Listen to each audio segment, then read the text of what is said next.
अस्सलाम वालेकुम, मैं मोहम्मद इमरान तस्वीर पे यूट्यूब चैनल इमरान टावरी जी। दोस्तों अज असी जिस तरीके आया से छुट्टी, क्योंकि पहले असी आया से छुट्टी जिथे चने बिजाई होंगे हैं वह थोड़ा विखाया, हूँ असी चने थोड़ा विखावे कि चने जोड़े ने वो किस तरीके जमा वा उन्होंने और वो किस तरीके जमे पे ने। हूँ इस टाइम तुम चेक करो, असी जंगलात मौजूद हैं, जंगलात रास्ते कच्चे इदा ने होंगे ने, क्योंकि यह साढ़े एक जंगलात है वा सारा कच्चा और रेतली जगह रेतली जगह थोड़ा दिखावे कि किस तरीके मोटरसाइकिल उत्ते सफर होना वा और रेतली जगह उत्ते किस तरीके चलता वा। इस तरीके जंगलात है, ये जंगलात के रास्ते इस तरीके ने और हूँ असी रेत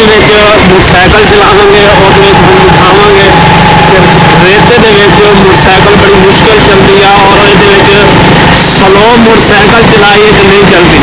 अगर तुम स्पीड जो 60-70 की स्पीड जो तो फिर सही चलती।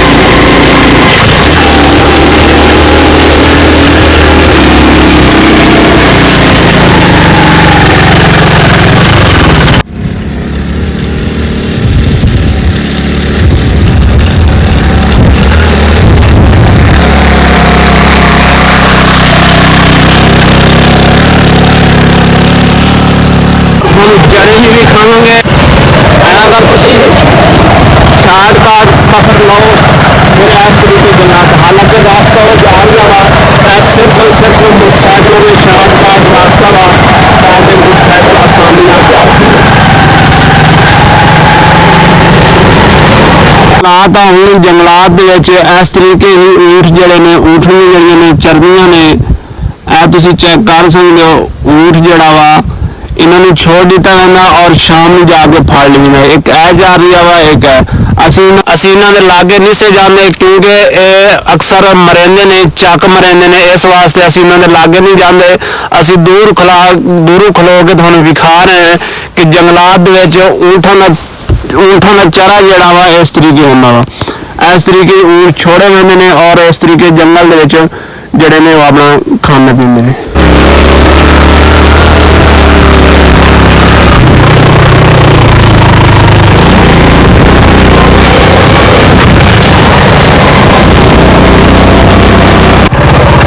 इस पास असी चेक कराइए थानू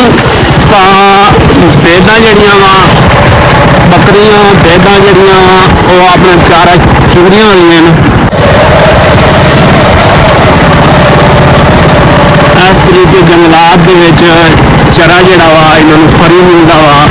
और साल बाद परमानेंट इन्हों का होना वा टैक्स होना वा वो अदा करते हैं। इस तरीके जंगलात चरा जड़ा वा फरी का चुगरिया ने और हूँ ये खुश्क और सड़िया पिया गा अगर बारिश आ वजे तो ये हरियाली हरियाली हो सी सारे जंगलात जंगलात रास्ते बहुत खतरनाक होंगे ने कोई थोड़े बहुत ये इन सदते ने खवी और ये रात में थोड़ा खतरा होंगे वा सफर करना, दिन तो कोई मुश्किल नहीं और रात में बड़ा मुश्किल होंगे वा सफर करना। जंगलात इस तरीके नलके होंगे पानी देने वाले ये हूँ पानी देंगे ने वेखो पानी लगे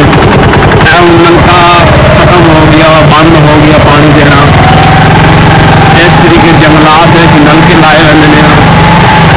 ताकि जो जानवर जोड़े ने वो चलते हैं और उन्होंने पानी देने वास्ते इन्होंने नलके को इस्तेमाल किया।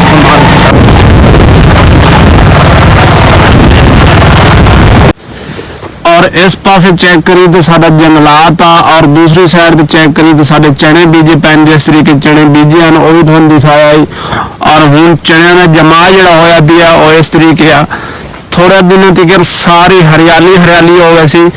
और हूँ तुम चेक करो तो चने का जमा होया पिया है।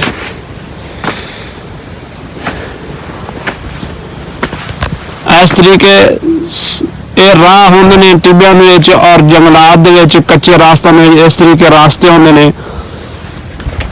और दूसरी साइड पे चेक कराई तो एक हूँ मिसाल तौर पर यह रास्ता आ रही है और दूसरी साइड पे यह रास्ता आ रही है वा और यह चेक करी तो सारा रेत ही रेत आ इस तरीके ਰੇਤਲੀ ਇਲਾਕੇ ਦੇ ਵਿੱਚ ਇਸ ਤਰੀਕੇ ਰਾਸਤੇ ਹੁੰਦੇ ਨੇ ਔਰ ਜਿੱਥੇ ਇਹਨਾਂ ਦੇ ਬੋਰ ਹੋਏ ਹੁੰਦੇ ਨੇ ਔਰ ਕਣਕਾਂ ਗੰਨਮ ਜਿਹੜੀ ਬੀਜੀ ਹੋਈ ਹੁੰਦੀ ਹੈ ਔਰ ਕਣਕ ਬੀਜੀ ਹੋਈ ਹੁੰਦੀ ਉਹ ਵੀ ਤੁਹਾਨੂੰ ਦਿਖਾਵਾਂਗੇ ਇਹਨਾਂ ਦੇ ਬੋਰ ਕਿਸ ਤਰੀਕੇ ਹੁੰਦੇ ਨੇ ਔਰ ਕਣਕਾਂ ਜਿਹੜੀਆਂ ਨੇ ਉਹ ਕਿਸ ਤਰੀਕੇ ਜੰਮੀਆਂ ਪਈਆਂ ਸਾਰੀਆਂ ਤਾਂ ਪੱਕੇ ਰਕਬੇ ਹੁੰਦੇ ਨੇ ਉਹਨਾਂ ਦੀ ਕਣਕਾਂ ਵੀ ਚੈੱਕ ਕਰਵੇ ਔਰ ਜਿਹੜੇ ਰੇਤਲੀ ਇਲਾਕੇ 'ਚ ਹੁੰਦੀਆਂ ਕਣਕਾਂ ਉਹ ਵੀ ਤੁਹਾਨੂੰ ਚੈੱਕ ਕਰਾਵਾਂਗੇ ਰੇਤਲੀ ਇਲਾਕੇ ਵਿੱਚ ਅਗਰ ਤੁਸੀਂ ਸਲੋ ਮੋਟਰਸਾਈਕਲ ਚਲਾਓਗੇ ਸਲੋਅਰ ਸਪੀਡ ਰੱਖੋਗੇ ਤਾਂ ਫਿਰ ਥੋੜੀ ਮੁਸ਼ਕਿਲ ਹੋਏਗੀ ਤੁਹਾਨੂੰ ਅਗਰ ਤੁਸੀਂ ਥੋੜੀ ਸਪੀਡ 'ਚ ਹੋ ਤਾਂ ਫਿਰ ਤੁਹਾਨੂੰ ਕੋਈ ਮੁਸ਼ਕਿਲ ਨਹੀਂ ਇਸ ਪਾਸੇ ਚੈੱਕ ਕਰੀਏ ਤਾਂ ਚਣੇ ਨੇ ਔਰ ਦੂਸਰੀ ਸਾਈਡ ਤੇ ਚੈੱਕ ਕਰੀਏ ਤਾਂ ਗੰਨਮ ਬੀਜੀ ਪਈ ਆ ਇਸ ਸਾਈਡ ਦੀ ਤੁਸੀਂ ਰੇਤਲੀ ਇਲਾਕੇ ਦੀ ਗੰਨਮ ਵੇਖ ਲਓ ਔਰ ਇਹਦਾ ਬੋਰ ਜਿਹੜਾ ਲੱਗਾ ਹੋਇਆ ਵਾ ਇਹ ਬੋਰ ਲੱਗਾ ਹੋਇਆ ਵਾ ਰੇਤਲੀ ਇਲਾਕੇ ਦੇ ਵਿੱਚ ਇਹ ਨਜ਼ਾਰੇ ਹੁੰਦੇ ਨੇ ਥੋੜੇ ਦਿਨਾਂ ਤੱਕ ਇਹ ਸਾਰੀ ਹਰਿਆਲੀ ਹੋਵੇ ਸੀ ਉਮੀਦ ਕਰਾਂਗਾ ਕਿ ਇਹ ਰਾਸਤੇ जंगलात और माहौल ਤੁਹਾਨੂੰ अच्छा लगा होगा अगर अच्छा लगा तो हमारे चैनल को जरूर सब्सक्राइब करें और बेल आइकन को जरूर दबा दें इंशाअल्लाह चांदनी ब्लॉग जड़ा वा ਤੁਹਾਨੂੰ जरूर